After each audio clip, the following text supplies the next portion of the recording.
भगवान ने कहा अपिचेत सुदुराचारो भजते माम अनन्य भाग साधुरेव समंतव्या सम्यक व्यवसिता। ऐसा बहुत दुराचारी पहले रहा है, बाद में उसके मन में आ गया कि भगवान के सिवा हमारा कोई कल्याण करने वाला नहीं, हमारा कोई नहीं, तो भगवान कहते हैं मैं उसे साधु ही मानता हूं, उसे साधु बना देता हूं।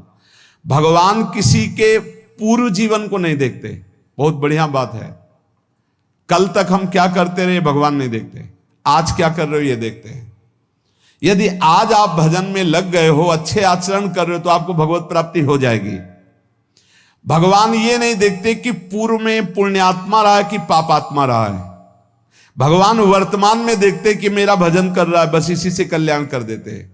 पकड़ो इस बात को, तो कभी प्रश्न नहीं उठेगा कि क्या हमको भी भगवत प्राप्ति हो सकती है क्या। हमारा मन यदि श्री भगवान को चाहने लगे तो श्री भगवान हमारे मन में ही आकर बस जाएंगे। भगवान की रूप माधुरी में मन डूबने लगेगा। यथार्थ सत्य, जो भगवान से थोड़ा भी प्यार करने लगे हैं, उनके हृदय में भगवान की उनकी भावना के अनुसार झलक आने लगी है। हृदय में प्रभु के आते ही अनंत जन्मों के संस्कारों का नाश हो जाता है। इसलिए तुम अपने पहले वाले घृणित जीवन को याद भी मत करो और उसको सोचकर जरा निराश भी मत हो। अमावस्या में घोर अंधकार रहता है, पर प्रातः काल में अंधकार नष्ट हो जाता है। ऐसे ही नाम का उच्चारण करते ही तुम्हारे जितने पाप अंधकार हो सब नष्ट हो जाएंगे। तुम चाहो कि एक क्षण भी प्रभु को ना भूलो। अब वर्तमान में ऐसी स्थिति बनाओ।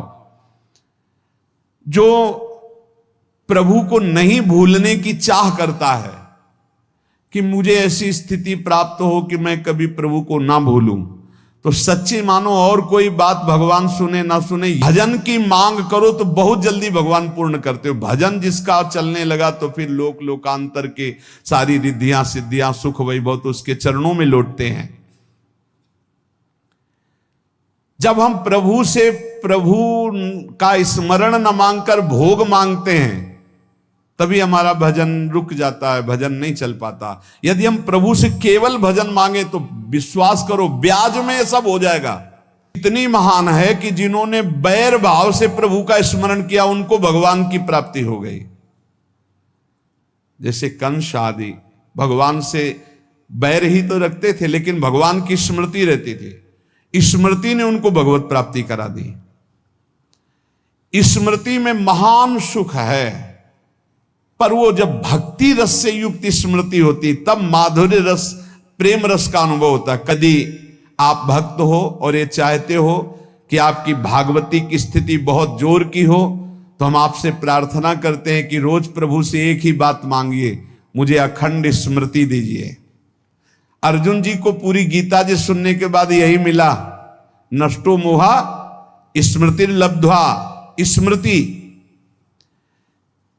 प्रभु आप हम पे ऐसी कृपा कर दो कि हमारे हृदय में किसी और व्यक्ति वस्तु स्थान की स्मृति न रह जाए, केवल आपकी स्मृति रह जाए। ये चाह भगवान बहुत जल्दी पूर्ण कर देते हैं यदि उपासक हृदय से ये बात मांगे।